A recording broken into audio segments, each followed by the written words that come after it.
morning, and thank you for joining the Extended Day Ahead Market Working Group 2 meeting related to the Transmission Commitment and Congestion Rent Allocation.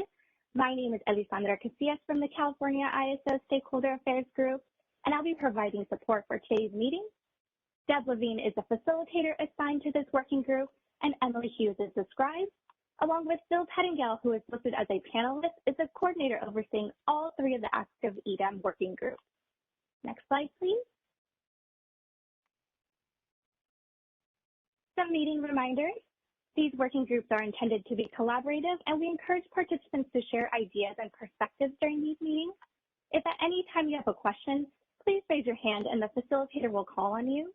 And as a reminder, please state your name and affiliation first so that the rest of the group knows who's speaking.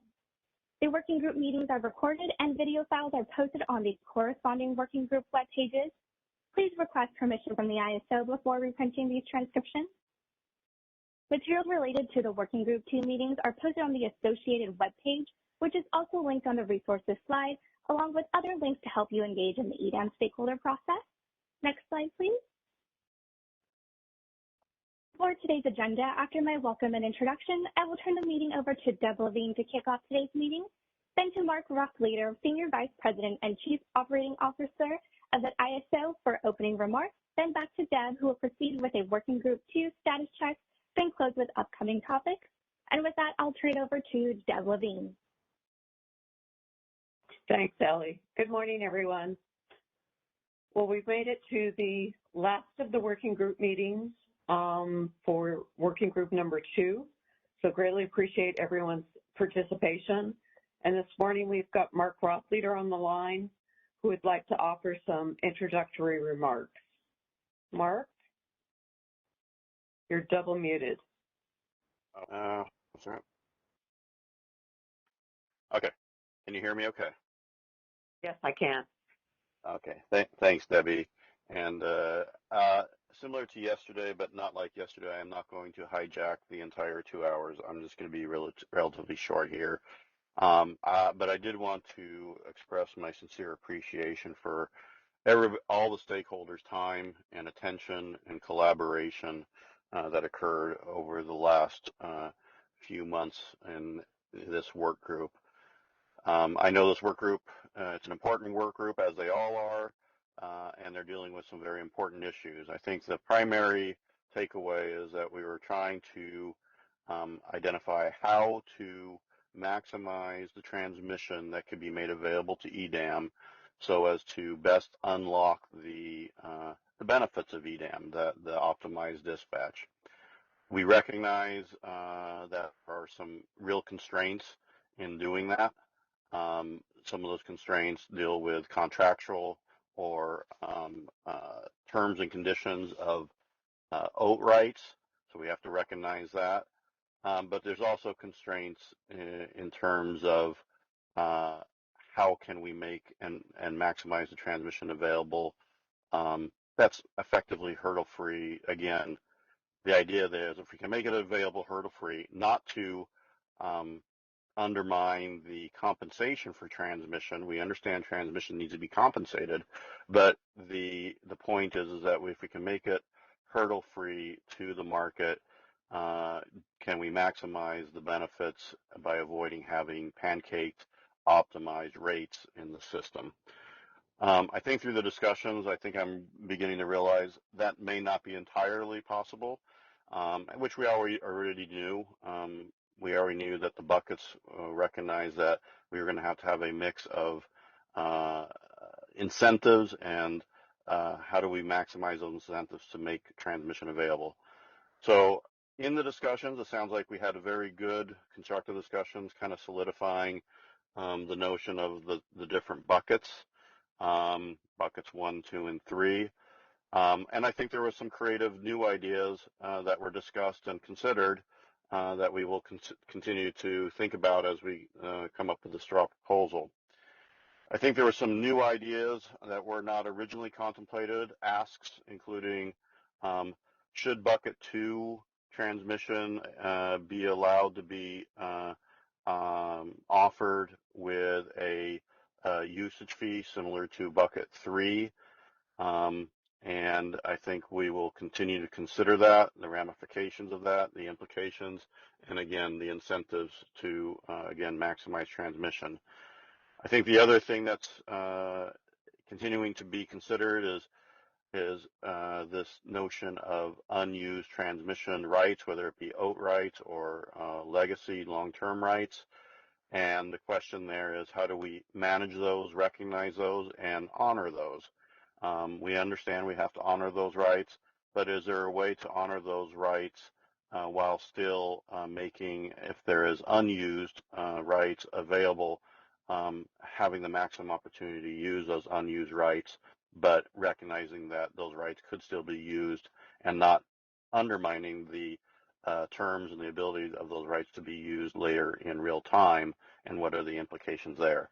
So there's some challenging issues that were discussed, some ideas that were discussed, and I think we will those will be the feedback that we got will be helpful in defining the straw proposal. Again, in the rubric of trying to maximize transmission, there's some new ideas. This ideas of reciprocity. If transmission is made available in one direction, is there a construct of making transmission available in the opposite direction to facilitate bidirectional capability, and again, maximizing the opportunity to maximize the benefits of EDAM itself. It's a new concept, came in kind of late in the game, but it's something that I think we'll continue to develop and see if there is something there. So I think overall, this group did a great job. Thank you, Debbie, for facilitating this group and touching on the full breadth of this topic and getting all the ideas on the table. And I thank you for your leadership in doing that. So with that, I will just say thanks again.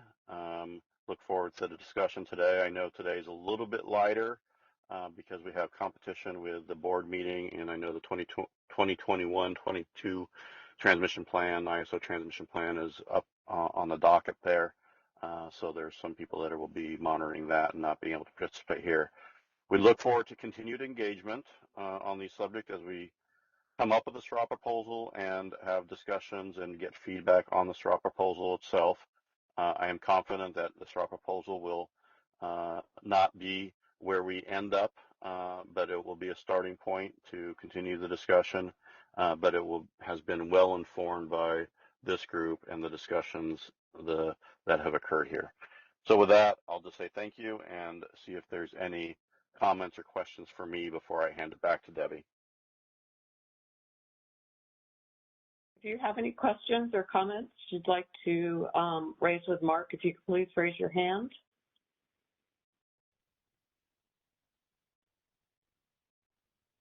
And Mark, I'm not seeing any. So thank you very much. Greatly appreciate the thoughts and comments. Thanks. So with that, we'll go ahead and turn to today we'll go start where we had stopped on Tuesday, which is with the CAISO transmission on slide 37. And, you know, this, as Mark just said, this is an emerging topic. It has come up at more of the last minute. And I'd like to go ahead and let Milos take this over and give us a little bit more background and some additional thoughts on the reciprocity of hurdle-free transmission and the potential for matching. So with that, Milos, we take it over. Good morning. Thanks, Deb, and good morning, everybody. This is Milos for the California ISO. You know, I think in the last 10 minutes of last meeting, we came back to this discussion, but I do want to acknowledge that we had a more robust discussion maybe about 3 or so weeks ago, where we dedicated a larger chunk of a meeting at one of these working groups to talk about the concept of reciprocity, or, you know, maybe the better term is matching of transmission. And I think there's two concepts that I wanted to bring out today on this topic. There's the concept of reciprocity and matching in the context of ISO transmission and how the ISO makes transmission available to the EDAM. And that's the one that I think we focused on about 3 weeks or so ago in one of the working groups where we had a more robust presentation on that.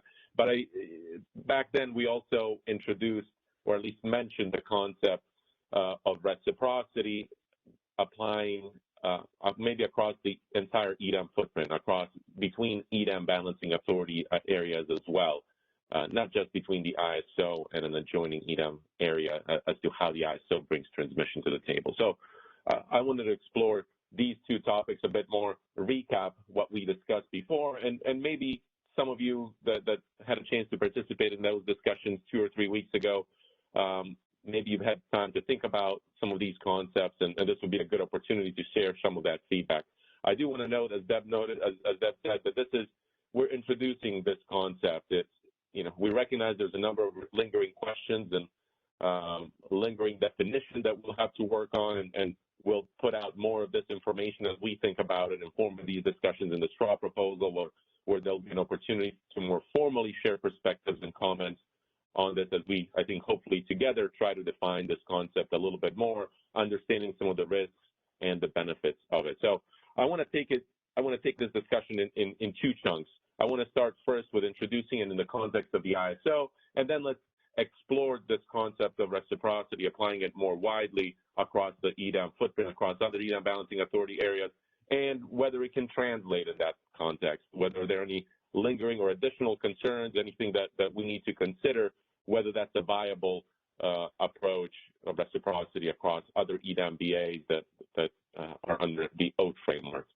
So let's take it in 2 chunks then. Let's start first with the concept of reciprocity or matching in the context of the ISO. And I recognize that there may be variations to this type of a framework that could make it more workable, but let me introduce the original concept, and I think we can then talk about potential variations to it to make it more workable if necessary. But the original concept was that in the context of how the ISO makes transmission available, the original concept was that the ISO would match the amount of transmission in the export direction out of the ISO based on the amount that the adjoining EDAM balancing authority area makes available hurdle-free in its export direction. So the ISO would effectively make hurdle-free transmission available in the export direction if based on the amount that the adjoining EDAM balancing authority area brings to the table under bucket 1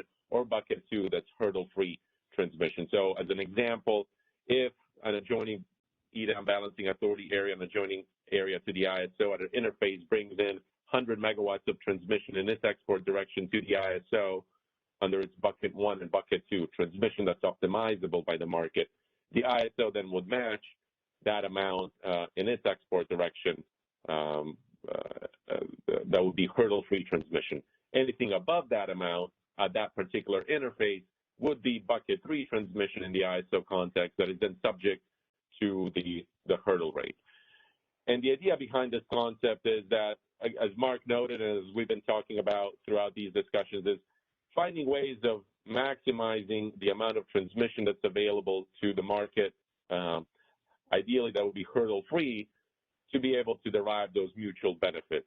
And the ISO today, unlike in the OAT framework, we don't necessarily have a robust,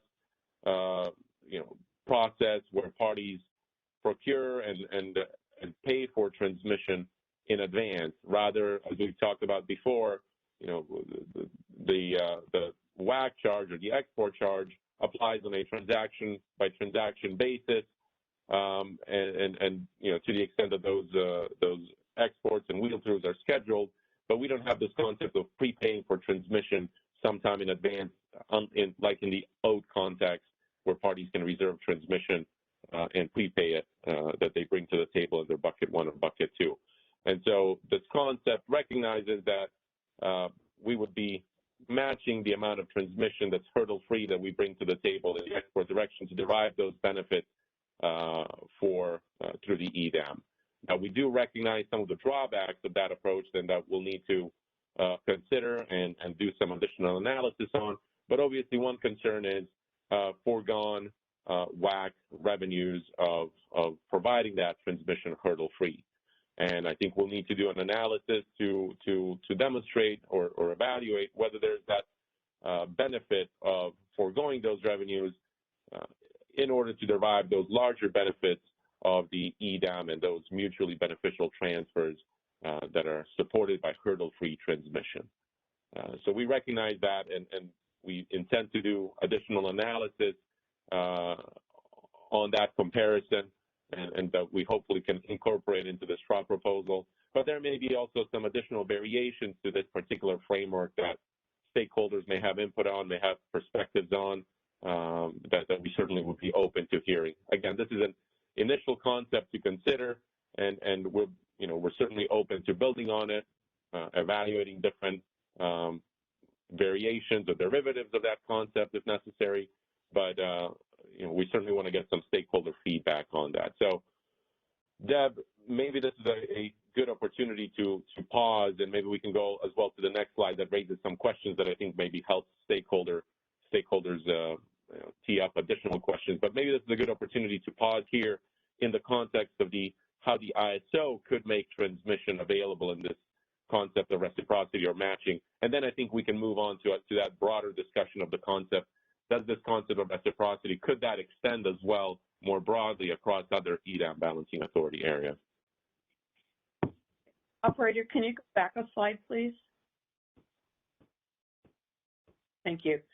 Just one more, well, actually a couple of comments first before we take questions. Milos, when you say that for bucket 1, bucket 2, the CAISO would go ahead and have a matching amount, do you mean a matching amount for both the self-schedules and for the schedules that are going to be optimized transfers, or just the amount that's going to be an optimized transfer? Yeah, good clarification, Devin. And, I think the idea is that we would be matching the amount of optimizable transmission. So if you remember throughout our discussions, on different buckets, there is a need to recognize that certain transmission that's brought to the table, particularly under bucket 1, that other entities bring to the table may potentially not be optimizable transmission. Maybe whether it's associated with a self-schedule or to the extent that it's associated with certain must-run generation, there's the potential that not all transmission that's brought to the table as bucket 1 is transmission that can be optimized by the market. And so what we would be matching is effectively the amount of that optimizable transmission that's brought to the table by the EDAM entities by the adjoining EDAM entity at that interface that's bucket 1 and bucket 2 transmission. Okay, great. And then we had gotten a question a couple of weeks ago when we talked about this. People wanted to know how much of the TAC was paid by the load within the CAISO BA and how much of it was paid by exports. And so we did do that analysis, and it turns out that 92% of the total transmission revenue requirement for the participating TOs in the CAISO is the revenue is provided from the transmission access charge, so paid by the load. Only 8% is paid by exports, which is the wheeling access charge. But then of that wheeling access charge, there's two different components of it. One is a wheeling access charge for non-participating TOs within the CAISO balancing authority area. And then the second component is for exports that actually leave the CAISO balancing authority area and go to a different balancing authority area that's not, in essence, we call it a hole in our Swiss cheese. We have transmission owners that are within our balancing authority area, but they're not part of the ISO control grid. They do have transmission. They're still vertically integrated utilities. So it turns out that 72% of the wheeling access charge is paid by the non-participating TOs, and it's only 29% of that 8% of wheeling access charge that's actually paid by exports that go outside the CAISO balancing authority area. So that is one statistic that people had asked us about earlier as to how big is this pot of money that we're talking about. And we believe it's actually relatively small, but still very important. But I did want to let you know that we did go ahead and do that analysis for you. So operator, let's go ahead and go to questions. If you could open the line for Todd Ryan, please. Good morning, Todd Ryan with Pacific Gas and Electric. One question I have is around the timing of the election for this reciprocation, as well as whether if the CAISO elects to put a certain amount of transmission in, would the external BAA also have an obligation to reciprocate? Yeah, good question. Thanks, Todd. On the first question, in terms of timing, I'll answer it. Let me know if that's what you were getting at. But the idea here is, again, by the time of the day-ahead market run, by 10 a.m. in the day-ahead time frame. So if you remember from our previous discussions on the buckets, the hurdle-free buckets 1 and bucket 2 transmission, the EDAM entities would make bucket 1 transmission available by 9 a.m. This is the transmission that supports the resource efficiency resources that may be relying on in other areas to import them into their system across an EDAM interface. That would be made available by 9 a.m. so it can support certain advisory runs of the resource efficiency evaluation between 9 and 10. But then bucket 2 transmission, which is the transmission that's voluntarily brought to the table, and it also, this is the context that we talked about, that unscheduled transmission as well falling into bucket 2 transmission that's not utilized. That transmission would come in by 10 a.m. To the market. And so it is at that time I envision that by 10 a.m., at that start of the day-ahead market run, we would then be identifying the amount of transmission that would be matched at that interface based upon how much optimizable transmission that EDAM entity brings to the table, and that's bucket 1 and bucket 2. And then hopefully that answers your first question. And then on the second question, that's the second topic I wanted to talk about, which is, and introduce, I think, here next, after we maybe have a better sense, better understanding, and see if there are any additional questions on just this concept in the context of the ISO.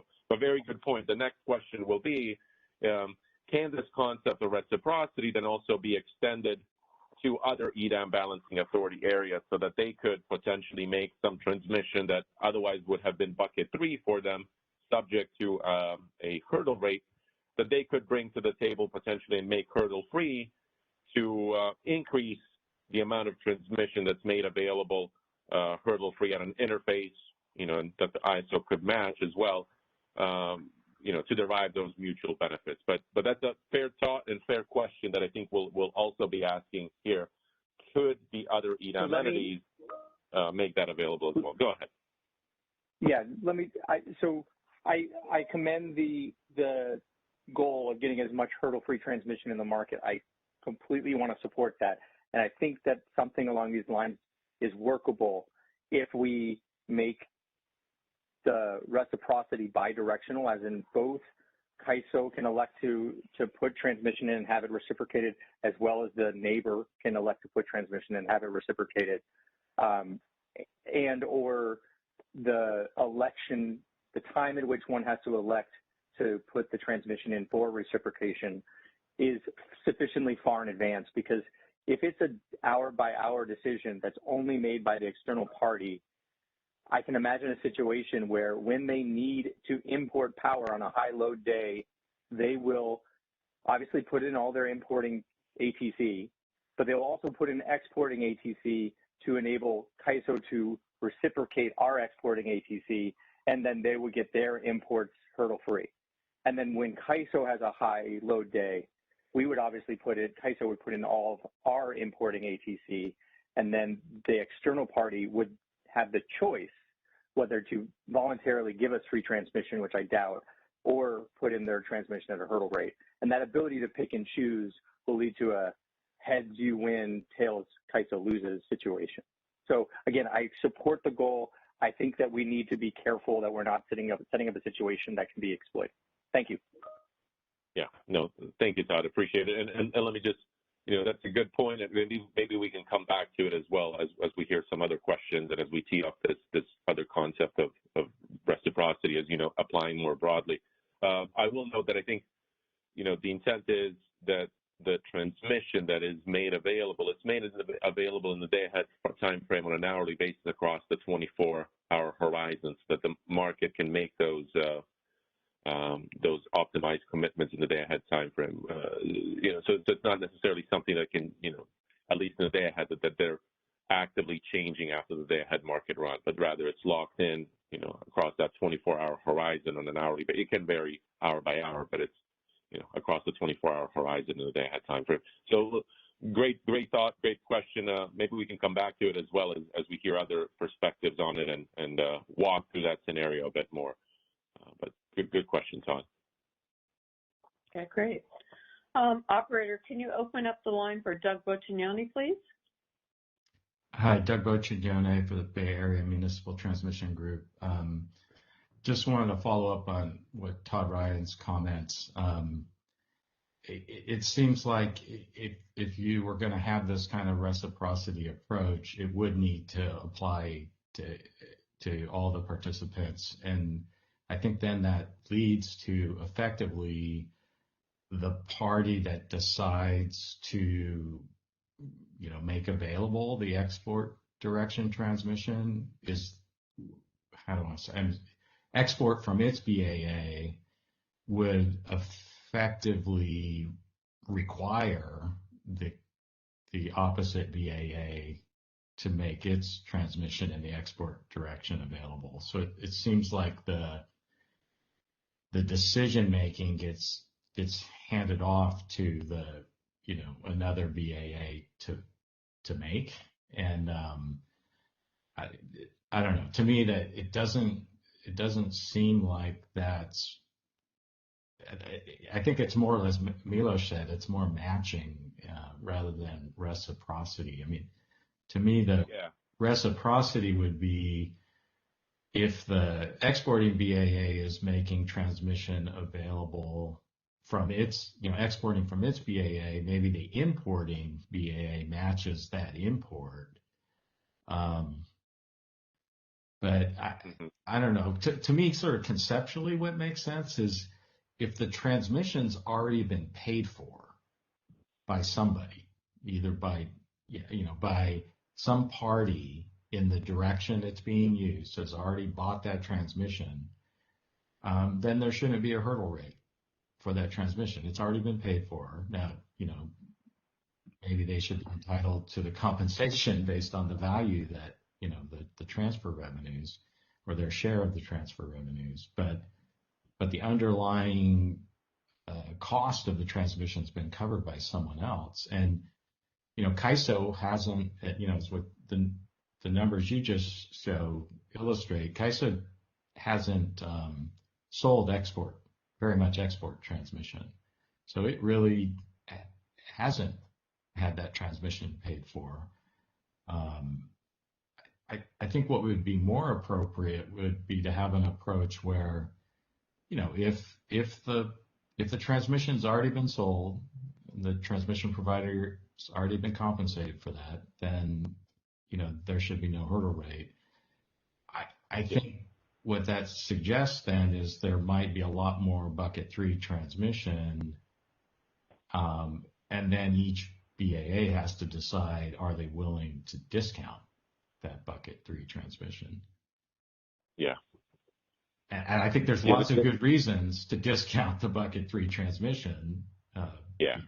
And I think the numbers that you provided sort of support that for CAISO. May not be the same for other BAAs, but it looks like CAISO doesn't get very much revenue from exports at this point anyway. Right. Yeah. Yeah, and thanks, Doug. I appreciate the comments and the questions. Let me just, if I can remember now, let me go back. I think just wanted to make sure that at least we're on the same page. I appreciate your comment on the transmission that's been compensated, and I just want to make sure that we're talking about it the same way in the context of the buckets, because, at least in the context of the EDAM entity, if that transmission has already been procured, that would fall into bucket 1 and bucket 2 transmission that would already be made available hurdle-free, for example, in the adjoining EDAM BA areas in the export direction to the ISO, for example.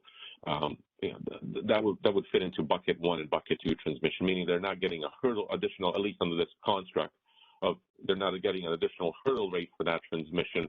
They may be eligible for congestion rents, but that fits into bucket 1 and bucket 2. Bucket 3 transmission is that transmission that the transmission provider still has, at least in the context of the current buckets as we've defined them in these discussions. Bucket 3 transmission is that transmission that the transmission provider, hasn't yet sold, it's unreserved ATC, and that's we would be matching only that hurdle-free transmission, bucket 1 and bucket 2, that's made available. But anything above that would be bucket 3 transmission that's subject to that hurdle rate. And I think in the context of reciprocity or matching, maybe let's just use matching because reciprocity does have a slightly different meaning. But in the context of matching, let's assume it's 2 EDAM areas, and one of them is bringing in 100 megawatts of hurdle-free transmission in the export direction, but the adjoining EDAM BA is only making, at that same interface, only making 50 megawatts of hurdle-free bucket 1 and bucket 2 transmission available in its export direction. So there's a mismatch, and that concept of matching, potentially that EDAM entity that only brought 50, they could potentially bring an additional 50 megawatts to match the 100 megawatts of the other entity, so that there's 100 megawatts that can be optimized by across that particular transfer point. But they would be making 50 additional megawatts that originally would have been bucket 3. They would be making that hurdle-free if that's a workable framework. But fair point, Doug. I think there's a lot more things that we need to consider here. As we said, we'll continue to do some analysis on what does it mean for the ISO to forego some of these WAC revenues comparatively to the benefits that could be derived of those optimized transfers and making additional transmission available hurdle-free for optimized transfers. Yeah, and thanks, Milos. Just one point about the bucket 1. It seems to me that the bucket 1 transmission, it's really going for each entity kind of in the import direction, right? That to start with, right? For the native load customers, the network service customers. So that's import direction. And, if in order for some other BAA to kind of get access to resources and then have that into their import direction, the export from the source BAA, they're going to have to acquire bucket 2 transmission. So I don't think there really is, that, I guess then that bucket 2 becomes bucket 1 if you're using it for your resource efficiency resource. But I think we're really just talking about bucket 2 transmission in the export direction. And I appreciate what you're trying to accomplish here, because you really need, it's that export direction, at least the way this compensation has been structured, it's the pairing of the export and import direction that matters. And it seems to me that matching makes sense, but what you're describing sort of puts the decision making on the party that decides to release the export direction without a hurdle rate. That sort of forces the import direction to match in their export direction. And I'm struggling with how that could be, I don't know. It just seems like parties would be giving up a lot of control to somebody else to decide how their transmission is going to get compensated. Yeah, Doug, why don't we go on to a few other Thank you. Have their hand raised. So we with you. Operator, can you open up the line for Kevin Smith, please? Thanks, Debbie. Kevin Smith Bank. I guess I'm having a little bit of a challenge trying to really put this all together. First, I like that we're thinking a little bit out of the, I mean, we're moving beyond kind of where we were before, because the more we think through the model that was put forward, and I'd already noted, I don't think we looked very carefully at both sides of the ledger. We were looking primarily as EDAM entities, okay, how would we compensate our ATC? I think there's a challenge when you, first of all, the original concept was to remove any decision making from the hands of the transmission service provider to avoid any potential. So I'm kind of going back to what was already raised by PG&E, this idea of somehow making these decisions, which could inherently, create some market issues, manipulation, it just is a risky venture. And then the other notion of deciding to put or reciprocate with bucket 3, I just don't think it's that simple. It's, transmission that's been posted, and then from there, that hurdle, that same rate has to be applied under bucket 3, at least as I understand it. And I'm not, pretty sure that this would be a concern. Now, is there a way to come up with a uniform rate concept that, the transmission providers, might, I don't know if there's other options here, but I do think discretion on the part of bucket 3 on a kind of daily basis is problematic. And I also think it's problematic to just say, okay, I'm going to take 100 megawatts of my ATC, which was, marketed to everybody else at, whatever the rate was, and then now I'm going to reciprocate. I just think there's a flaw there, which I'm not able to fully articulate. But I want to emphasize, I'm happy that you were thinking in these directions, and so I think that's a good thing. Yeah, but I think there may be a little more thought around how we deal with this one piece, Milos. Yeah, thank you, Kevin. Yeah. I mean, and again, let me emphasize. I recognize that this is a kind of nuanced and new concept. We did talk about it, a few weeks back, but I do recognize there's a number of details that we still have to think through here, and we'll be trying to fill in some of those details here by the time of the straw proposal, that we can really put something more concrete out with the ability to provide more formal comment on this concept. But what we're trying to do is just develop a little bit more of that common understanding of the issue, and see if there are any kind of additional elements for consideration that can inform ultimately how we, is this a viable approach, or how could it be made more viable, recognizing that there may be slight, with some variations of this, it could potentially, be a workable approach. So, by all means, if you have any thoughts on this, any questions, any ideas, for consideration in this context, let us know. We're certainly happy to take that into account as we try to shape and make this as viable as possible. Well, trust me, we're thinking, right? I mean, we are thinking. I mean, our whole thought of how this is supposed to work has shifted dramatically, and so we are definitely thinking about, and I think the overall goal is we want to get as much transmission into the market as possible. It's in our interest. I mean, what makes the market work, what makes EIM work, is the flexibility and ability to have that, kind of free flow.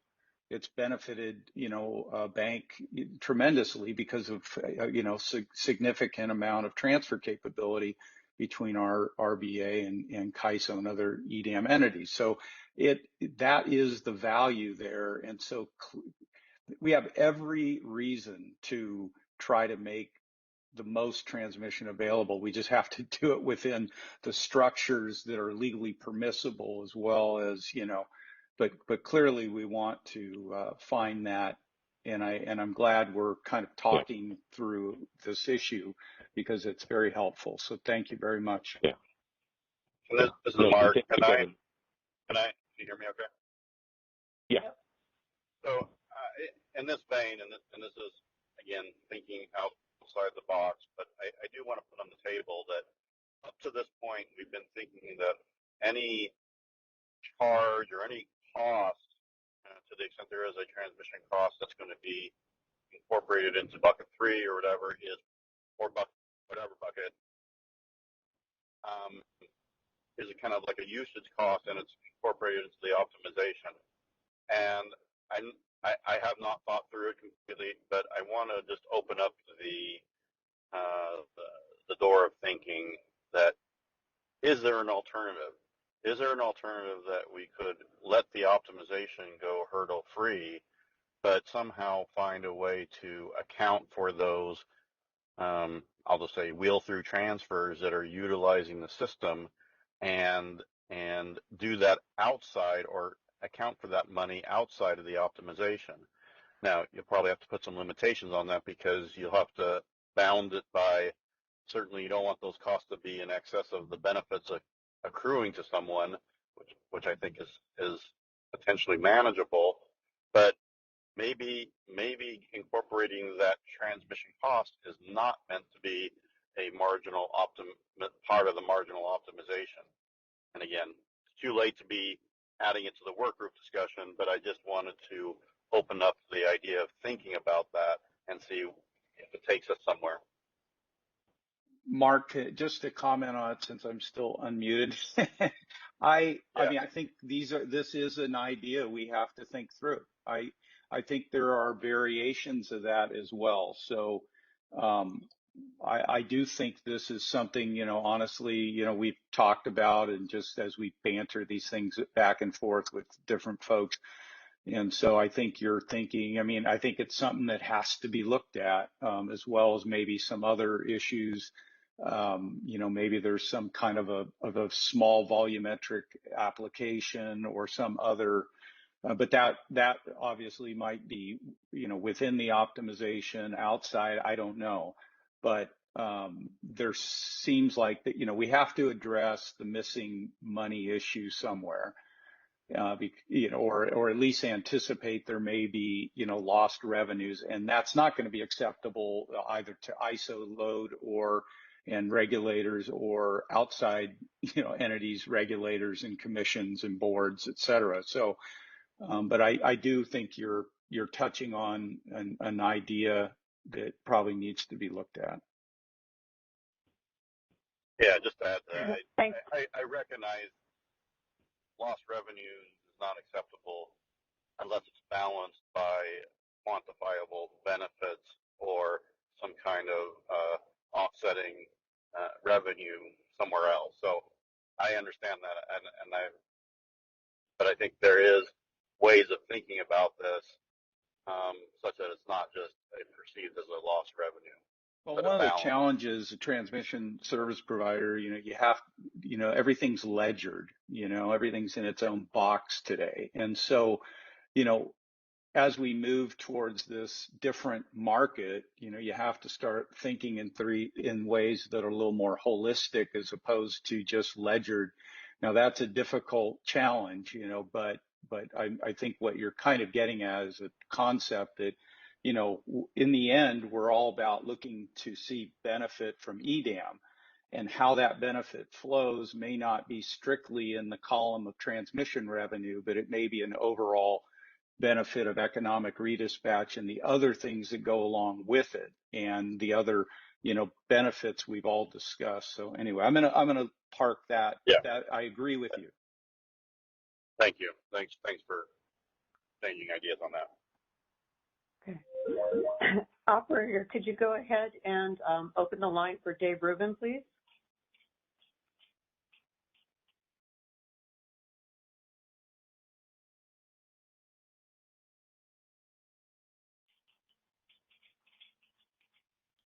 Dave, did you have a comment you wanted to add? Oh, here we go. There you are. I would just echo Kevin's endorsement, Mark, of that suggested approach is something worth exploring. Because I honestly think it's a little bit of a misnomer to talk about an EDAM entity making bucket one available.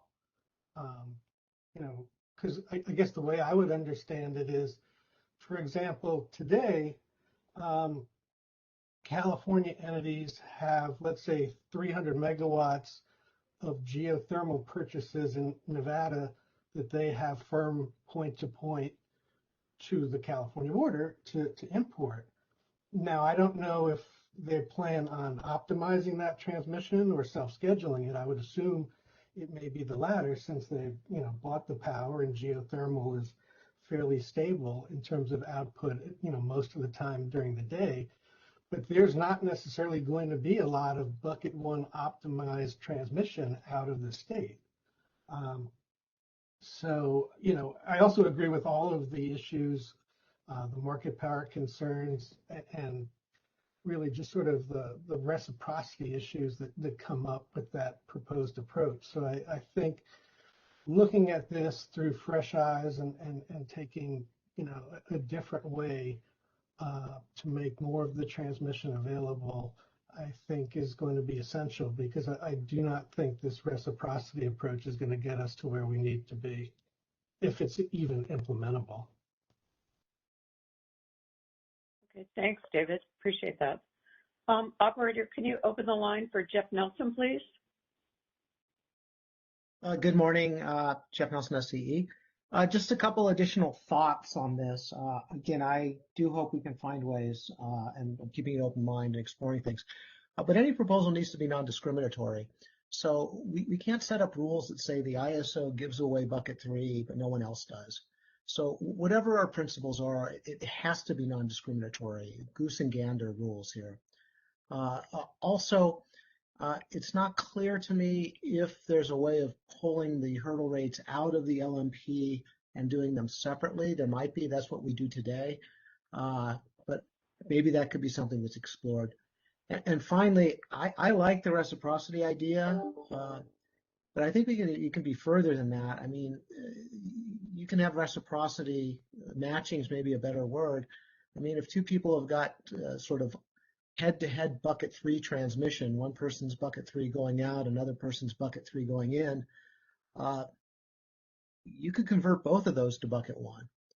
So I think we should be really thinking about this, and it may be a change in people's oats, that after a certain period of time, I don't know, week before a beginning of a delivery month, if the transmission's not sold, the EDAM rule is it goes into the reciprocity. The idea of doing hour-to-hour changes and decisions, I think, is inappropriate. But month-ahead commitments and rules, and that's how it works. People haven't bought the transmission by a certain amount of time, it becomes eligible for the reciprocity for that month. And you decide in advance what that looks like, and you leave it locked in for the month. And there might be something different in on-peak versus off-peak value, but you lock it in for a period. So there you go. I think there's a lot of there in reciprocity. I think we should continue to explore it, but it has to be non-discriminatory. Yeah, thank you, Jeff. And you know, and I appreciate the dialogue and certainly the different perspectives and different ideas. You know, what I think will, you know, and I want to maybe alleviate, you know, people's, you know, fears that maybe in the straw proposal we're going to be honing in on one approach.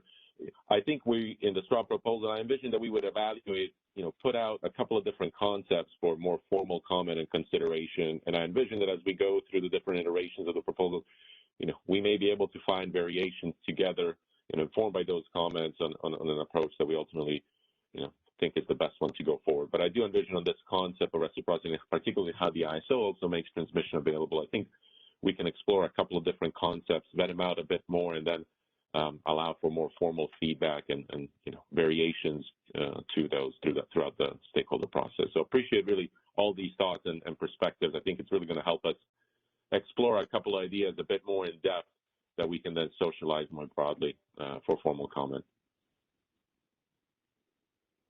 Okay. Operator, can you open up the line for Tong Wu, please? Hi, this is Tong Wu from WAPA. I have two questions about matching.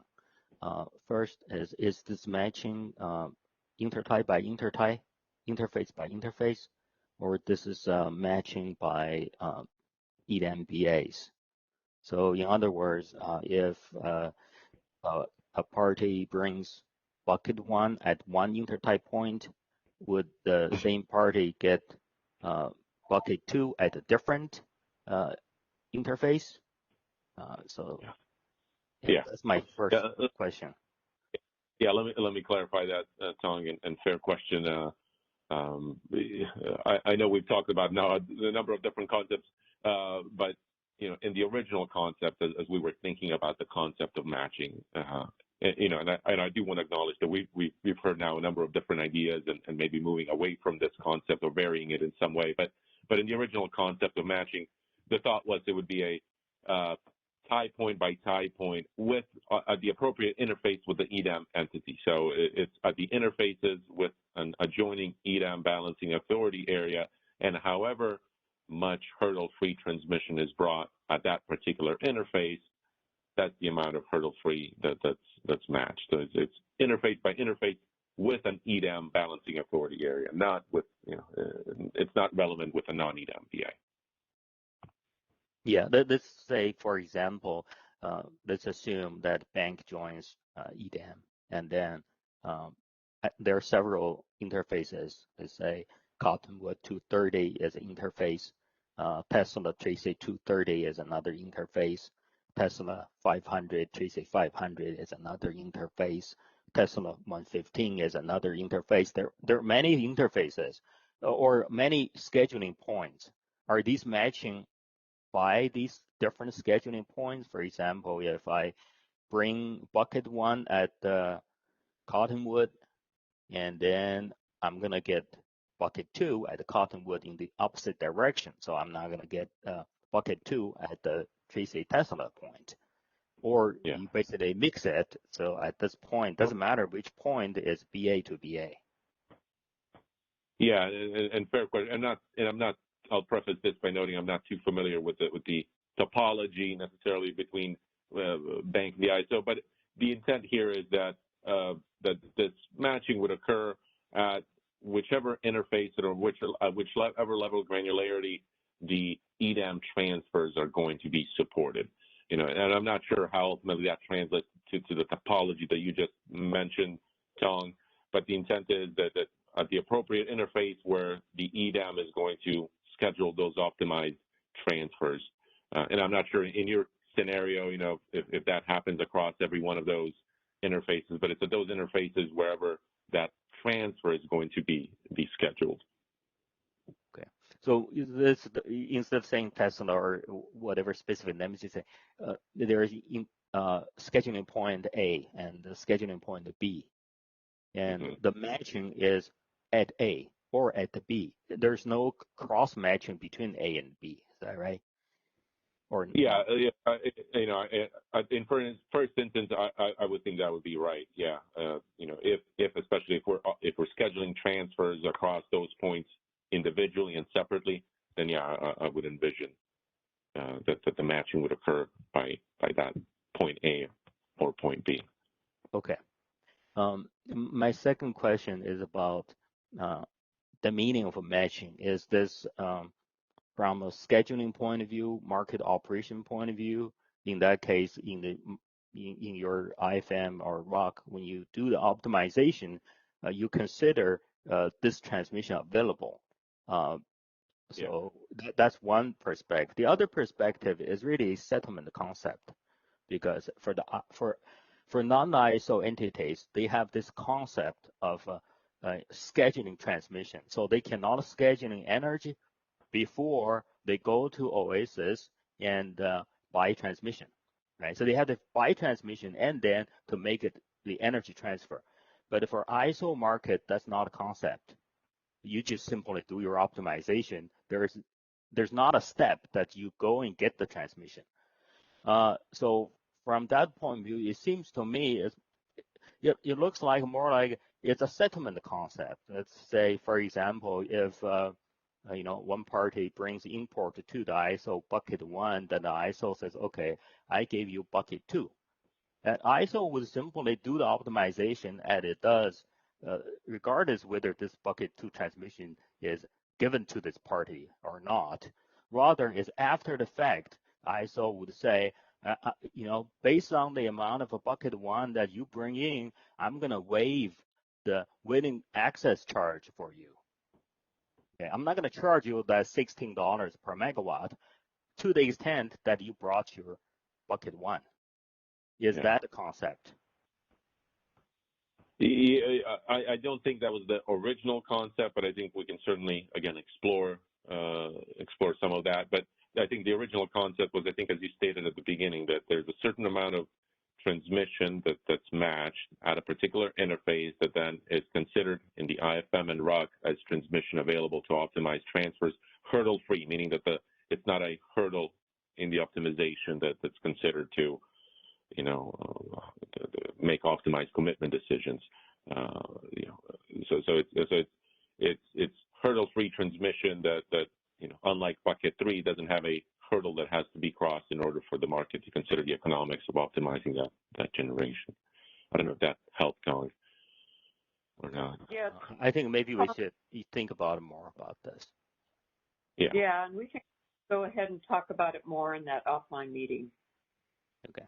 Operator, can you open the line for Jeff Nelson, please? Oh, no, I just forgot to put my hand down. Sorry, everyone. Okay, thanks, Jeff.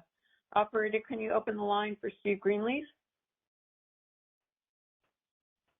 Thanks, Devin Milosh.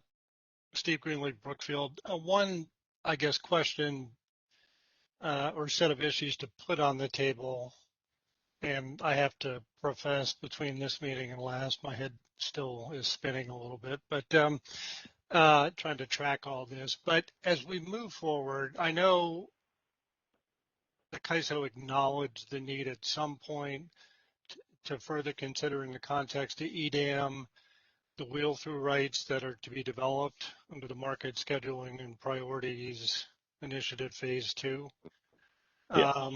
And so, and I'm anticipating, to the extent you, on a long-term basis, move to some kind of reservation-based system for those wheel-through rights, I guess that is kind of a form of bucket 2 transmission, assuming a third party comes in and elects to take that make that reservation across the CAISO system. And I haven't tied it all together, but it just seems to me there, when you're talking those wheel-through reservations, once again, if they're serving load in a EDAM entity outside the CAISO, that bucket 2 could be utilized and effectively treated as bucket 1. I'm just trying to think of this whole notion of matching and offsets. There you have really 2 points, obviously, the import and the export, and how that would work. So not necessarily looking for a response, but just put it on the table, because we do need to look back at some point to make sure we're tracking how all this is going to work through in a wheel-through environment, a CAISO wheel-through environment, just because I think that issue is going to increase over the years. So anyway. Yeah. Thank you. No, great point, and thank you, Steve, for pointing that. I think we had a bit of that discussion 2-3 weeks ago, whenever we presented this a bit more in depth. But yeah, we do acknowledge that we do have that other parallel initiative, the Transmission Service and Market Scheduling Priorities, that is exploring a reservation process for wheel-through, and depending on the framework and how we ultimately emerge out of that, I think it could also potentially bring some of that, could be bucket 1 or could potentially be bucket 2 transmission, depending on how the parties rely on it. But it could bring in additional, hurdle-free transmission to the table. We did not necessarily want to foreclose or prejudge, how that process is going to shape out, but we wanted to also continue exploring this concept, even outside of that reservation framework. Can additional transmission be brought to the table that is hurdle-free to derive those mutual benefits and optimize those transfers? So very good point, Stephen, and something that we certainly are aware of and recognize the interdependency of it. As that process develops as well, it could potentially bring in some additional transmission to the table, depending on how we structure that framework. So you made the right connection, and yeah, that is something that we're mindful of as well. Okay, and before I leave or before I sign off, just a comment. I didn't get to weigh in the other day. I just wanted to say, if I recall correctly, I largely support a number of the comments Tong made the other day with respect to bucket 2 and continued consideration of compensation above congestion revenues, and understanding all the trade-offs there with respect to the notion of reducing hurdle rates and whatnot. But, just wanted to, put that stake in the ground that we're still favoring continued consideration of additional compensation for bucket 2. So no, appreciate that.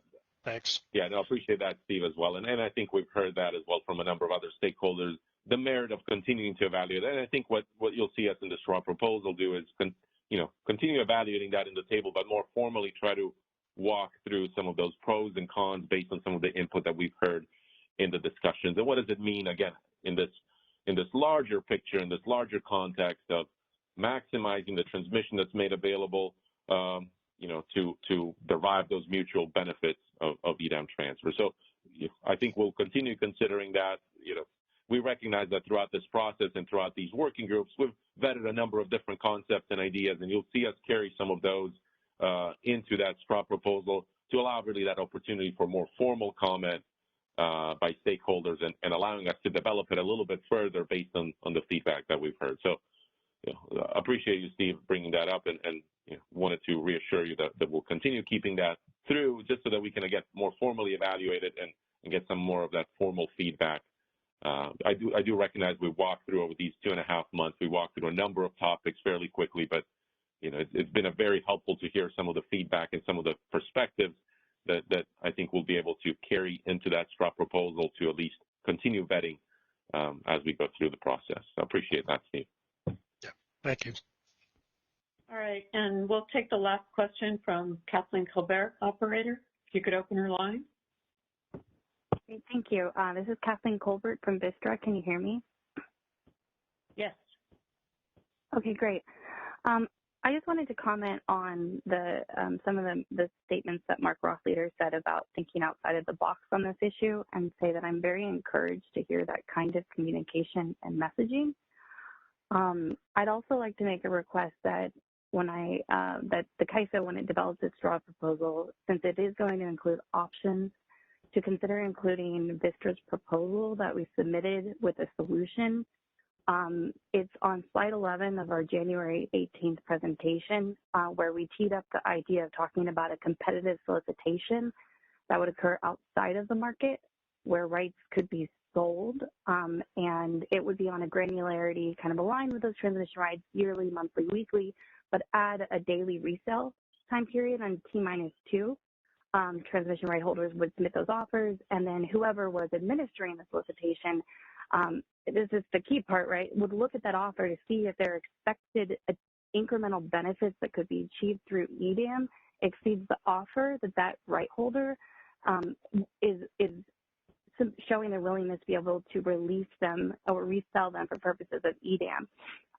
We also said that maybe, congestion rents would potentially be incremental to that, but this is that additional amount and how to provide that compensation to incentivize transmission to be made available to EDAM.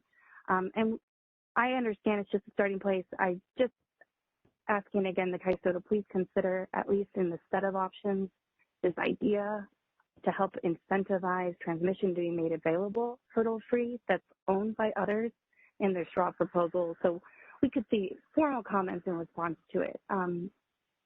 That's my request, and I appreciate the CAISO's consideration.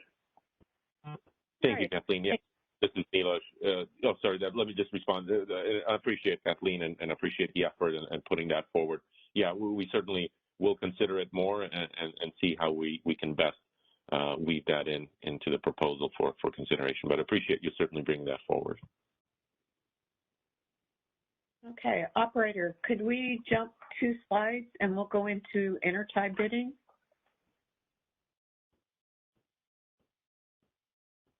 There we go. All right. Our last subject for review is intertie bidding. Next slide, please. So intertie bidding is in essence both self-scheduling and economic bids. At this point in time, the initial consideration is to allow that feature to remain at the CAISO BA. But the question is what do we do for intertie bidding on the interties with the EDAM footprint? So if you look at balancing authority areas where the bubbles become attached to each other, what are we going to do with the outside scheduling points in order with respect to intertie bidding? So the question is self-schedules, it looks like based on our previous discussion, self-schedules would continue to be supported as they are today, but the thought is for economic bidding, at least initially, not to be supported. So there are some concerns with that, you know, and part of the biggest concern is free rider due to lack of transmission compensation. So operator, next slide. I have a whole bunch of questions that I'd like to get the group to talk about. So with respect to exports from the EDAM footprint, would people be more comfortable if there was a transmission fee to export from the footprint or wheel through the EDAM footprint? And then if there is such a fee or rate, is it a single fee or rate for the EDAM footprint, or is each EDAM BAA that the transaction goes through would have its own individual rate? So then you end up with rate pancaking. And then the CAISO is looking, will we or will we not remain with allowing our individual scheduling points to have intertie bidding? George, did you want to add any more to this conversation before we turn it over to questions and comments? No, Debbie, I don't have anything more than what you have just laid out there. We're interested in listening to the conversation as it goes, and if there is some need to clarify or provide more information, I will jump in. Okay, that'd be great. So then, open to comments on intertie bidding. What are people interested in seeing? Where should we go, at least from a starting point? Operator, can you open the line for Steve Greenleaf?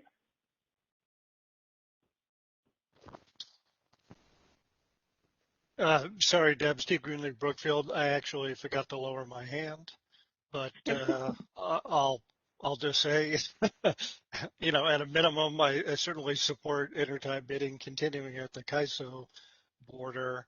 Conceptually, I'd like to see it at the border of the entire EDAM footprint, but you know, I appreciate the issues you note here and the ones that were previously raised and where kind of FERC came out on the issue. I think, at least from our perspective, we'd like to probably continue to vet that just to see if, you know, once again, we're talking changed circumstances in the context of an EDAM versus an EI, you know, just a WEAM. So, you know, like it to remain on the table, but, you know, I can't say completely thought through how that fits in, you know, how these issues fit in the context of an EDAM. So I'll leave it at that. Thanks. Okay. Operator, could you open the line for Jeff Nelson, please? Hey, again, my hand's up. So I guess to me, there has to be a way both to get out of the EDAM, right? Because there could be a balancing authority next to the EDAM that's not in the EDAM that could be islanded. I mean, it could be surrounded. You can imagine it surrounded. there has to be a way to get out of the EDAM. So is that one of the questions? Should we even allow exports out of EDAM, or is this just what do you pay to do it? George? Yeah, Jeff, this is George Angelis with you. So I don't think there is any objection to allowing exports from an EDAM BAA to a non-EDAM BAA. I think the concern or the issue that we're grappling or looking for feedback here is will there be a fee, a rate, a wheel out rate or something like that for this export, and whether that would reflect the specific fee assigned by that BAA at the end of this transaction, if you think of a wheel through going through several EDAM BAAs, or whether it will be a rate that will reflect the sort of like average or some cost that is capturing all the transmission costs involved going through different EDAM BAAs, some uniform rate. That's what we want to get our finger on this policy. Okay, that's helpful. Okay, great. Yeah, I've got to think more about that. There's weird issues that I don't know how someone today, if they're just going to do a transaction out of a balancing authority, they're going to need to get, I guess, transmission from them to get out of the balancing authority. So in the new world, for them to not have to pay anything for transmission to get out of a balancing authority doesn't seem right. So it seems like there needs to be some sort of fee. But there's also kind of I don't even know how to phrase this issue.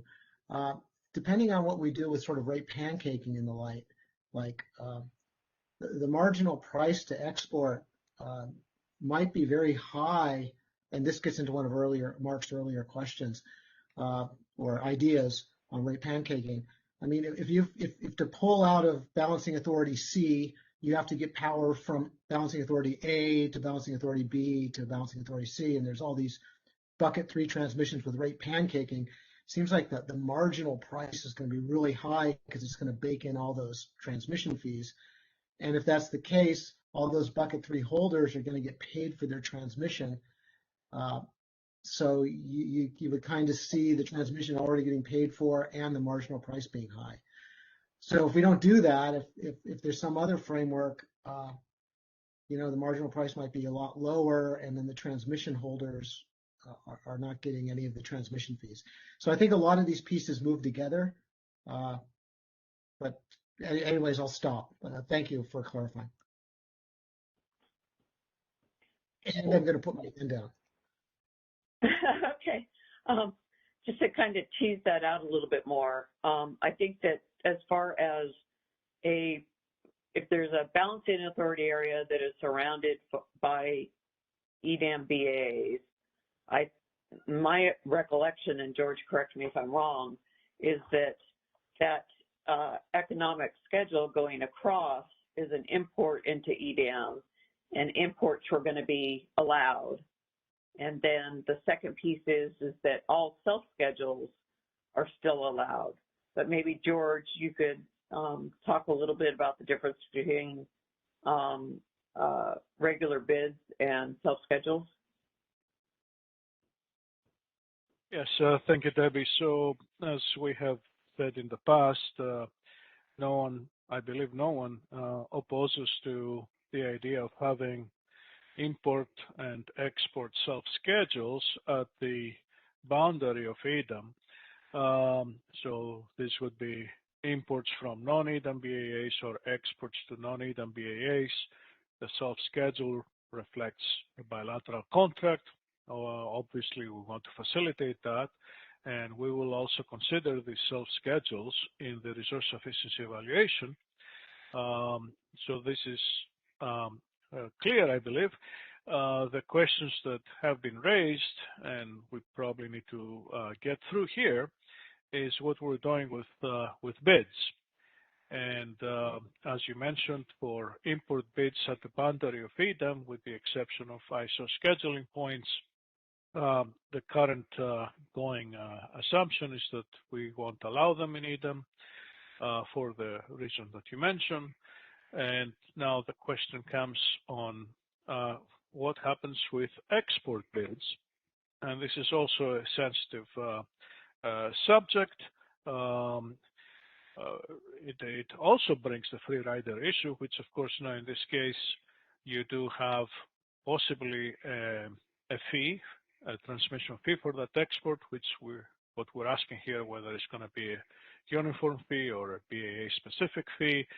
The issue that Jeff mentioned, if it's going to be every BA have export fee and then you have a pancaking rate for getting energy out of the EDAM, or whether it's going to be some uniform fee assigned at the exit point. So these are the issues we want to discuss, but there's also the issue of what is the purpose of an export bid from an EDAM BAA if it provides the ability for a non-EDAM entity to serve their load economically and dynamically. You know, you can take this all the way to EIM if you wish, by getting energy from the EDAM footprint economically. What are the incentives, if any, for that entity to join EDAM if they get the benefit of serving their load from all the EDAM market footprint, even if they pay for the exit transmission? Is this something that the rest of the EDAM community is comfortable with?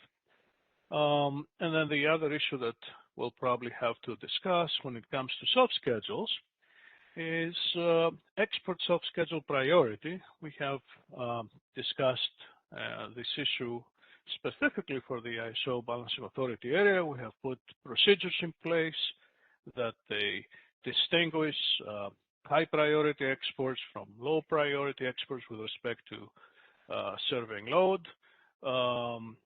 Perhaps the same topic for discussion is to happen for an EDAM BAA, that it has export sub-schedules to non-EDAM BAA. Is there a reason in this case too to have different priorities for exports for the ISO Balancing Authority area? This is determined by the capacity that the generating capacity that serves the export. If it is under an array contract or if it's a non-array capacity, there might be a similar concept for an EDAM BAA.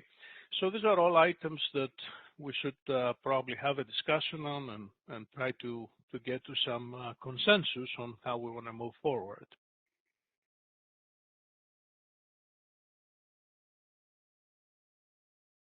Oh, we lost him. Operator, I'm still here, but I finished. Yeah, no, you're still here. Operator, can you open the line for Petar Ristanovic, please? Hi, Debbie, can you hear me? Yes, I can. It's Petar from SGM. It's very important to make distinction between self-schedule as a result of old bilateral trade and self-schedule as a result of bid. You can still bid in the point and self-schedule. And that bid that is self-schedule doesn't have a transmission like self-schedule, but is a result of old contract. So, George, we have to be very clear what kind of self-schedule is permitted on EDAM boundary, either import or export. There are many problems with interside bidding. In order for these things to work, EDAM like this conceptualized right now, it has to be compatibility between spot market and old market. If you enable interside bidding, you will create incentive for people to kind of not to go to bilateral market if they have some trades that are crossing multiple BAAs. And there is no simple way to come up with a rate that will be good. If you use the rates of the BAA that they are using interside to bid, They can be shopping around for the lowest rate and, playing games where to bid to achieve that single lowest rate and actually get energy from multiple BAs away from that point. So there are multiple issues with internet bidding that really require this to be discussed probably in some of the next phases of EDAM, because there are so many more important aspects to address right now instead of dealing with this problem. And then people always say, well, if you don't let us do that, then we cannot participate. There is no liquidity. Nobody is preventing anybody to stay in note. I mean, even if you are surrounded, you can do all the bilateral trade. You don't have to join EDAM. And even today, we have one entity that is in EIM, but it's doing very little trades in EIM. And that's the sign that there is still enough trades in bilateral market. And it's a sign that this compatibility and complementarity is working very well in EIM and should work very well in EDAM, and we should not destroy that. Thank you. Thank you, Peter. Operator, can you open the line for Stuart Kelly, please? Thanks, Debbie. Yeah, I'm in a similar spot as Peter on this. I think we need to be very careful with intertie bidding at the EDAM boundaries, certainly initially. I think it's important that we probably should recognize that EDAM will probably unfold in phases, and what we initially start with will probably get expanded over time as we get experience, and we should get into it with that mindset. And I think it's a little bit what Jeff Nelson said. I don't know if it's concurrently or at least before. Understand how the bucket concept is going to work first and foremost, so that we can have an informed dialogue even on intertie bidding, even if it's not there initially. Because, is the hurdle rate in there? Is the hurdle rate out? Is there some uniform hurdle rate? Because I start to worry about the pancaking. So I think we have to solidify initially how the bucket concept's going to work, how hurdle rates are going to get applied, and then get to this final level of detail. It's fine, understand the need to continue with the CAISO intertie bidding. I would love to see resource specificity in there with those bids, quite honestly, but that's where I'm at initially. But I think we need to recognize there's going to be phases needed with this EDAM rollout. Agreed. Thanks, Stuart. Operator, can you open the line for Doug Boccignoni, please? Hi, Doug Boccignoni for VAMX. I think it would be really helpful in the straw proposal if you could provide a discussion of the pros and cons of this issue of the intertie bidding, and in particular discuss why or why not it should continue to be allowed at the CAISO and not at other locations, or vice versa. I just think it will be helpful to walk through what advantages and disadvantages, and if there's any distinctions related to CAISO in the EDAM context that are remain or go away. And then on the export piece of it, I just have a question. We're talking here as these are transactions with non-EDAM participants. If you don't allow bidding at the export points, how do you get a price at those points?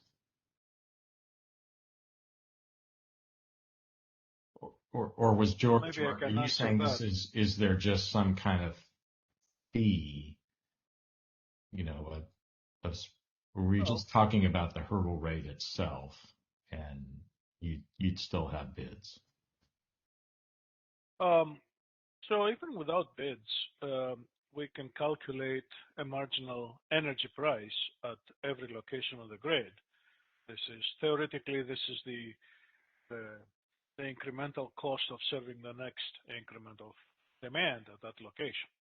You can calculate that. So even if you don't have bids on the export, if it's a self-schedule, for example, there's still a price at that tie point, which essentially would reflect the marginal energy cost in that BAA of that is the export is taken from, which is the power balance shadow price for that BAA. That's the marginal energy cost, plus of course any contributions for marginal losses and marginal congestion.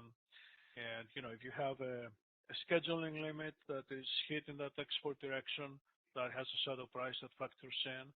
And if you have a fee for the export, and we want to reflect that fee in the LMP so that it is collected through the market settlement, and it's not an ex post settlement outside of the market, and that is also incorporated into the LMP. So that price would reflect all of these things, even if there is no bid on the export. Great. So I guess that what we're really talking about is whether the parties are limited to submitting a self-schedule and it's basically accepting whatever the price turns out to be, or if they could put a limit on how much they're willing to pay by submitting it. That's right. Yeah, what it comes down to is a self-schedule. Usually, I mean, that's how I characterized it, and that may not be right, but usually, in my opinion, it reflects a bilateral contract. Because otherwise you're exposed to a price that you're not in control, right? The self-schedule is the price taker. So if you have a contract in place, then of course you're not exposed to whatever price you have an internal settlement with your client on what the energy is paid for. So the self-schedule is something that you can see it as facilitating bilateral contracts. The bid is a different thing altogether, and I think that's probably what Peter was trying to draw a distinction. I think he was even trying to draw a distinction between different self-schedules, which is a little bit finer, and it's interesting to see how we can distinguish those. But for the bid is really providing the opportunity for a non-EDAM BAA to serve the load from EDAM without being part of EDAM.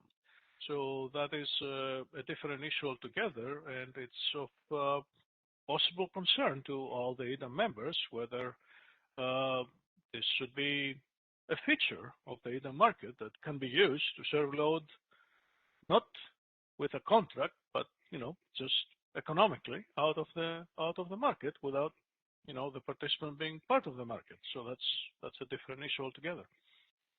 Thanks, George. I think that's helpful. I do encourage you to include some discussion of that in the straw proposal, and in particular, any distinctions between treatment for CAISO versus the other EDAM participants and why that shouldn't be the case. Okay. Thank you, Doug. Operator, can you open up the phone line for Kathleen, please? Great, thank you. This is Kathleen Colbert from Vistra. I appreciate the CAISO team up these questions.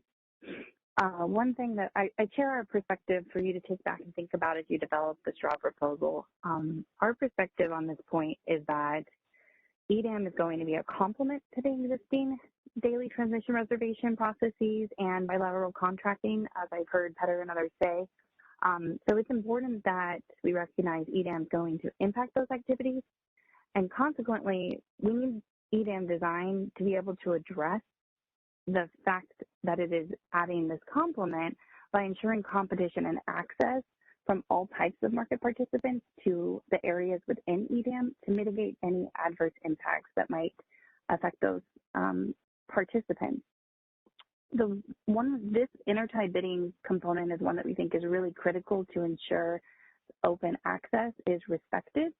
And we think that intertie bids should be modeled at all of the EDAM, well, I'll say all, but what I mean, and I'll give an example, when I say all, what I mean is that if you have a resource that is located in a non-EDAM BAA, so we have a generator 1 in a non-EDAM BAA, that is attempting to wheel through the EDAM footprint and sink that power into another, let's say, non-EDAM BAA.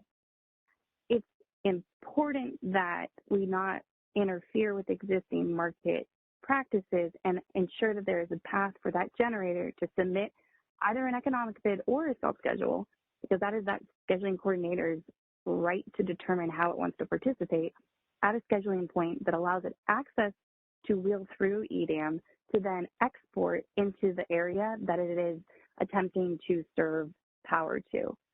So I just encourage you not to read into when I say all. I just mean that there should be a path for a resource to ensure it can flow and schedule through EDAM if that is how it is, if that's its intent to participate in the Western market. Anyone have any questions? Kathleen, in that example, would the generator or the load, whichever way it works, pay the EDAM transmission cost to go across the EDAM entity? Yeah, I think so on the cost, the way that I had thought about it, and I will completely defer to the transmission service providers and how their oats will, if they get tweaked in any way, but what they end up looking like. But my thinking was consistent with what we've talked about for even EDAM transmission uses, where the charge would be on the export leg. So in my scenario, with that principle, what we've already discussed, assume that it would be implemented consistently where the non-EDAM BAA that is the sink would have an export transaction at that export intertie scheduling point, and that would have a export fee associated with it. And again, I'll defer to the specific decisions on what the rate is, because I think we've talked a lot about that, and I think it is going to be up to the TSPs. But in that case, if you're going from a non-EDAM BAA that has the generator through the EDAM BAA and then export into the BAA that has the load, does the non-EDAM BAA have a transmission rate?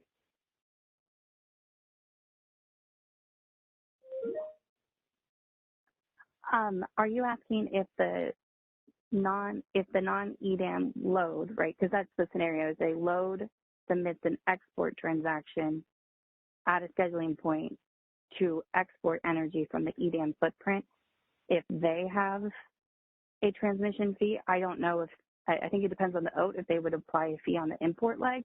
That's something that, but I believe that would be handled all on their own in that non-EDAM area. It wouldn't impact the EDAM functionality. I think it's the EDAM exit point that has that would have impacts from a CAISO's implementation perspective. Correct. Okay. I had thought the scenario that you started with was you have a generator in a non-EDAM BAA, then you have to transfer EDAM BAA to get to a third BAA that has the load in it.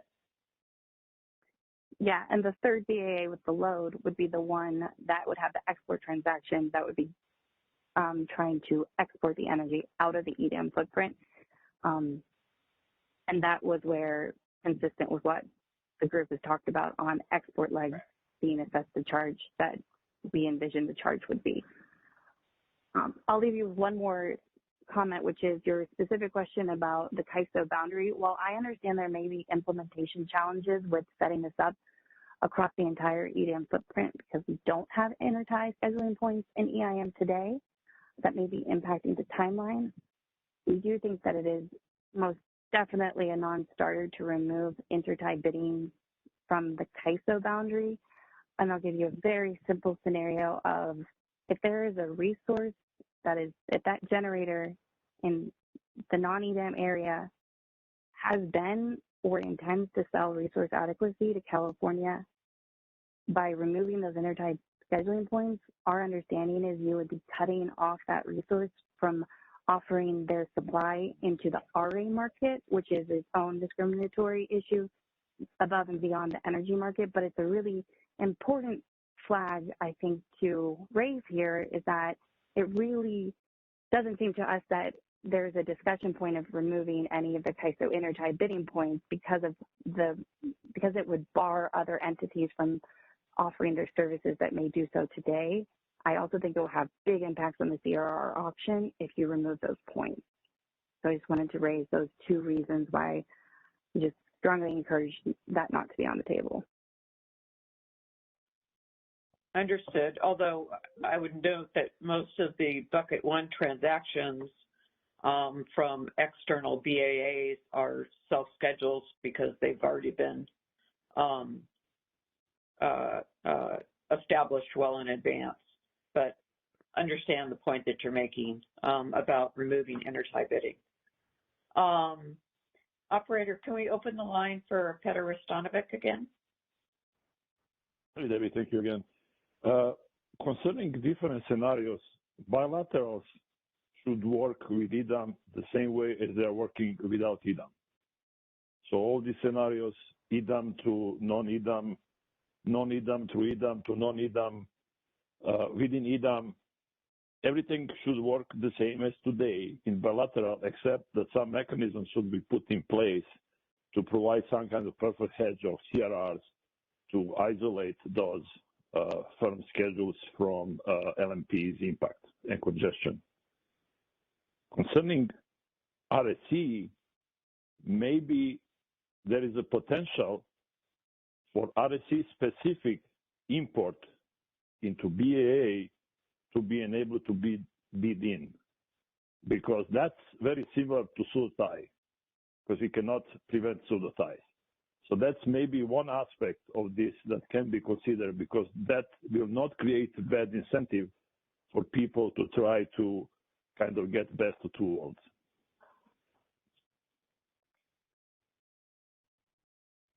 Okay. Thank you, Petar. Operator, could you open the line for Steve Greenleaf?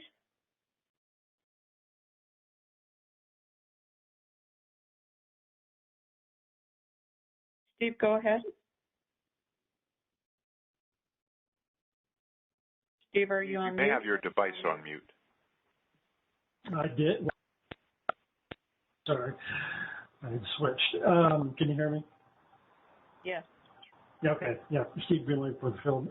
Quick question, and I agree with Petar. I mean, obviously, wheel-throughs are done today. They've got to continue to be done, whether EDAMs they are or not. So, and I do think it comes down to the rate. Quick question on the CAISO WAC, and I may be dating myself, but is the WAC rate generic now, or is it? I think in the old days it was based on the specific intertie, and it was based on the PTO rate, right? Yeah, originally it was based on the proportionate share of everybody's individual rate, but since we've already transitioned to one rate for all of the CAISO BA, the TAC rate and the WAC rate are exactly the same price. Okay, thanks. I should know that, but I couldn't remember.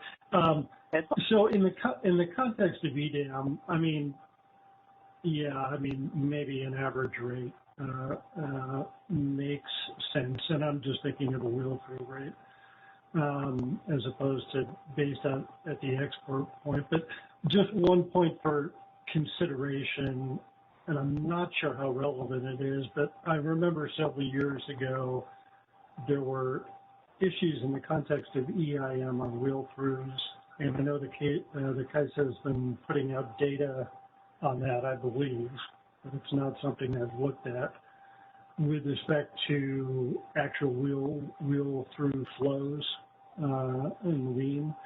So it would be nice to have that data in the context of EDAM, just something to consider when you put the issue paper out. Just on relative flows and if that can provide any insight on how you may want to structure a rate. But right. That's it. Yeah, as I said earlier, in essence, the wheeling access charge is only 8% of the revenue that goes to the participating TOs, and out of that 8%, only 20% is for exports.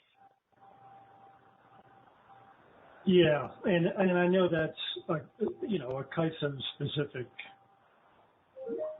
metric, and I'm just thinking more broadly in the context of EIM today and wheel-throughs, just because I suspect there's certain EIM entities that are subject to more wheel-throughs than others. And I think the CAISO is putting out that data, so I think it is probably on the website, but I haven't looked at it in a bit, but it might help frame the discussion in the context of rate setting, in the context of the broader EDAM footprint. It is in the quarterly reports, Steve, graphically and tabularly. That information is out there for the quarter and by month. And generally speaking, the gross imports, exports by balancing area exceed the wheel-throughs, but there are some exceptions in some quarters. Okay. Yeah. Thank you, Mark. Thank you for pointing to that. I couldn't remember where it was, but I'll take a look at that. Okay. All right.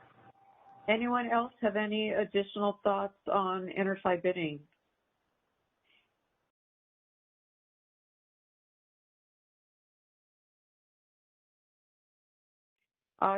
Operator, can you open the line for Jeff Nelson?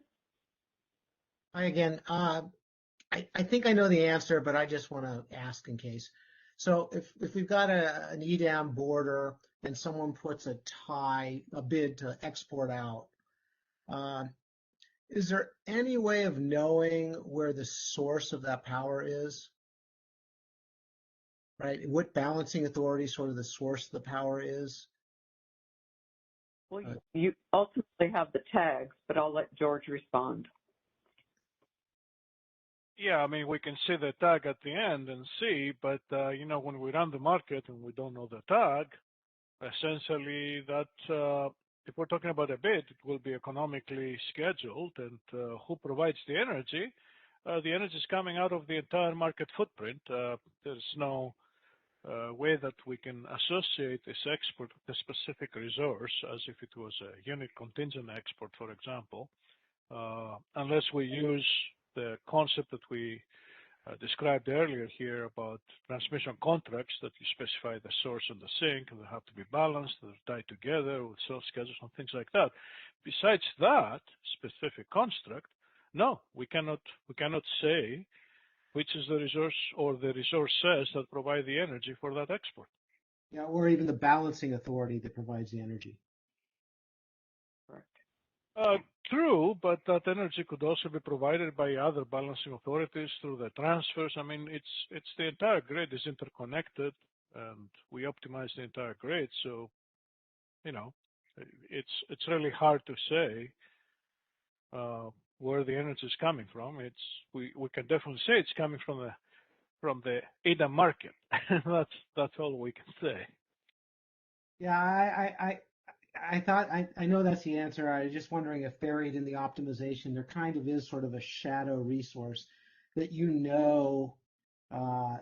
what resource is going to be dispatched next based on a function of location of exports. I don't think the optimization gives you that information. But I was just exploring it because if you did, you might be able to pancake the export fee based on where that marginal resource is. Well, the only construct that comes to mind, Jeff, is the one that we have for the ISO Balancing Authority area that we call it a wheeling construct or a wheeling transaction, where an import, and I'm going to be specific here for EDAM, an import from a non-EDAM BAA is matched with an export to a non-EDAM BAA, and there is a construct that ties those two, and the market make sure that the import and the export stay in balance, so that if the import clears, the export will clear, and vice versa. Yeah. And, you can take that to bids. If they have bids, they will clear together so that you have a balanced construct. This is the only way, or the transmission contract that I mentioned earlier, where we actually tie a source to a sink. Other than that, there is no direct association. Right. So that wheel through gives you the information needed to rate Pancake.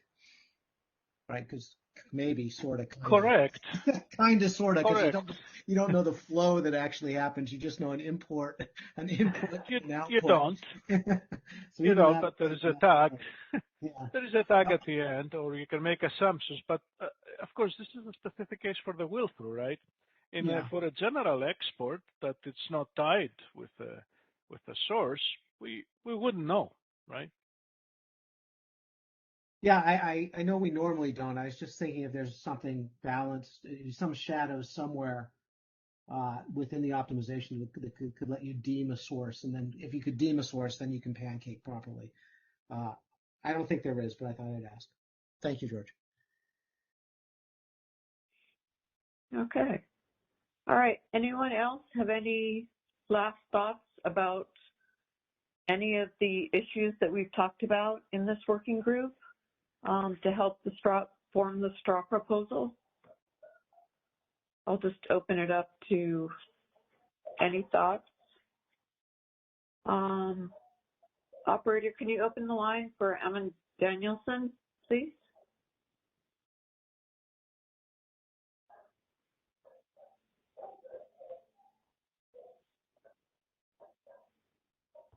Emma, go ahead.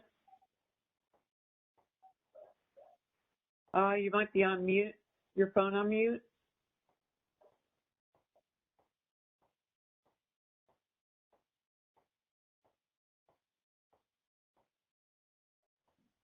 Is that better? Can you hear me okay? Yeah, now we can. Thank you. Okay, great. I guess back to an earlier discussion. Just one of the things I'm having a little bit of trouble wrapping my head around is just the fundamental difference between EDAM and EIM in terms of the value of transmission itself. Especially when we're talking about the different buckets. The EIM, by the time the transmission is used for that market, it essentially doesn't have other value. For EDAM, that's a very different situation. And so when we're talking about, say, the way to maximize the transmission available to the market and how it's optimized and whether it should have, I guess, the different hurdle rates or hurdle rate at all, and how to maximize that availability, I think, at least for me, I'm having some trouble kind of comparing those two.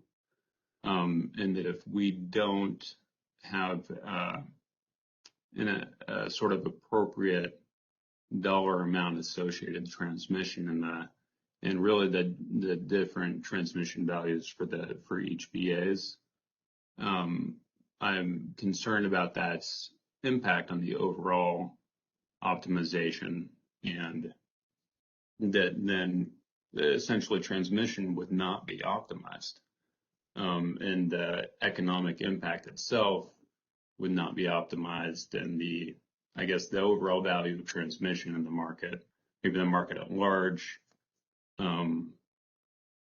would be adversely influenced.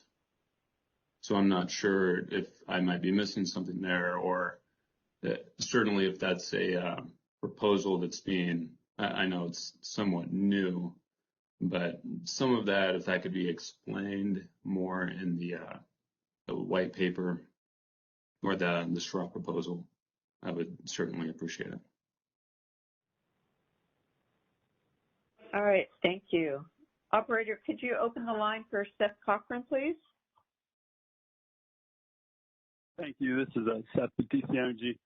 I'm just seeking for the CAISO to answer a clarifying question on slide 40, where it says intertide bidding remains a feature at the CAISO border. And at the bottom of 41, it says, will the CAISO scheduling point remain or not? So if the CAISO retains the feature of intertide bidding at its border, wouldn't that mean that the scheduling point has to be retained, or am I not viewing this right? No, yes. We would retain the scheduling point to the extent that we retain intertie bidding.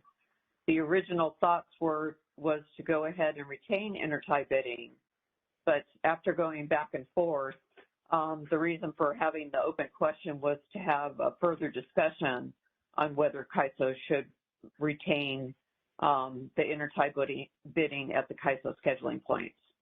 And so with the discussion that we heard today was pretty much, yes, the ISO should go ahead and retain intertie bidding at its scheduling points, and intertie bidding at the EDAM footprint is a much bigger question. Debbie, if I can clarify a little bit on this one. So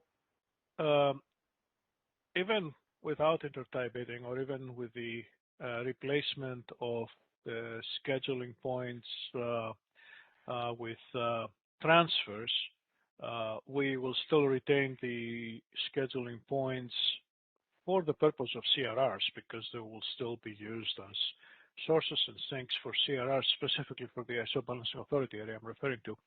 Now, aside from CRRs, the scheduling points that could be used and how they could be used in the market,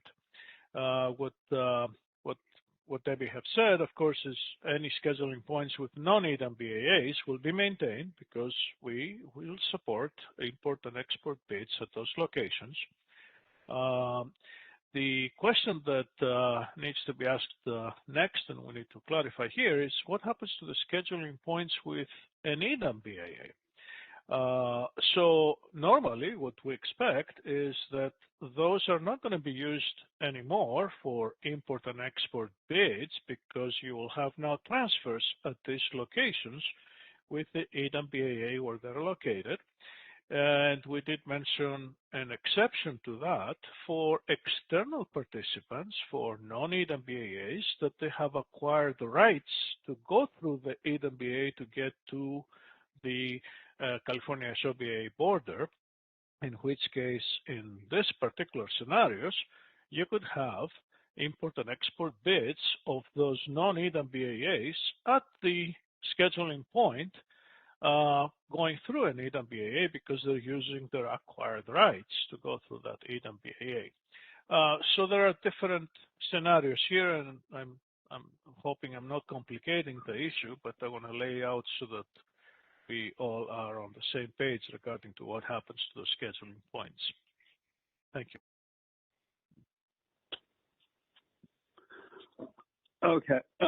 Just a follow-up question. So if the CAISO was to not permit intertie bidding at its border with EDAM BAAs, what would happen to CRRs available in the CR auction?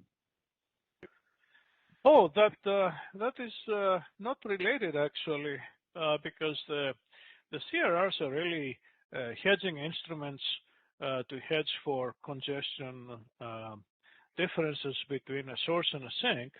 And the source and the sink can be at the boundary of the ISO Balancing Authority area, irrespective of whether you have import or export or transfers at that location.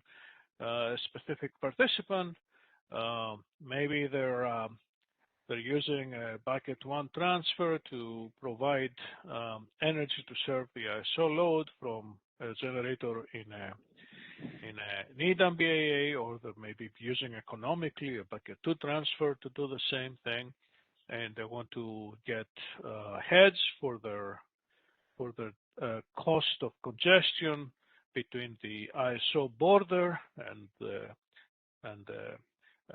load aggregation point for the load, and they could acquire a CRR for that purpose, even if there is no use of that scheduling point in the market to formally submit an import or an export. You have a transfer which in bucket two everyone can use. So it's I would characterize that the use of the scheduling points for CRRs is not dependent or related on what the policy and the final outcome is going to be, whether the scheduling point is going to be used for bidding in the market. Okay. Okay. Thank you. All right. Thank you. At this point, I've got two more things I wanted to talk about. We did receive comments on Monday, and we hadn't stated whether we were going to post them or not. We would like to post the comments that we did receive, but since we didn't have that as a discussion item when the comments were requested, if anyone's concerned about their comments being posted, could you please contact the stakeholder affairs, and we won't post your comments. But outside of that, we'd like to go ahead and post the comments that were received for Working Group 2 sometime next week. So if you could just get to us either today, tomorrow, or Monday, we'd like to go ahead and post those comments by next Wednesday. And with that, I'd just like to put in my 2 cents. Thank you so much for all of your help. Well, the amount of hours and time that people have put into this, we greatly appreciate getting your feedback, and we appreciate your perspective so that we can now put together a straw proposal that is much more informed than it would have been if we hadn't gone through this the last 3 months. So with that, I'd like to say thank you very much. Everybody have a wonderful day and a great weekend. And please look forward to the straw proposal that'll be coming out in about a month. With that, operator, if you could go ahead and close the call. That concludes our conference. Thank you for using Event Services. You may now disconnect.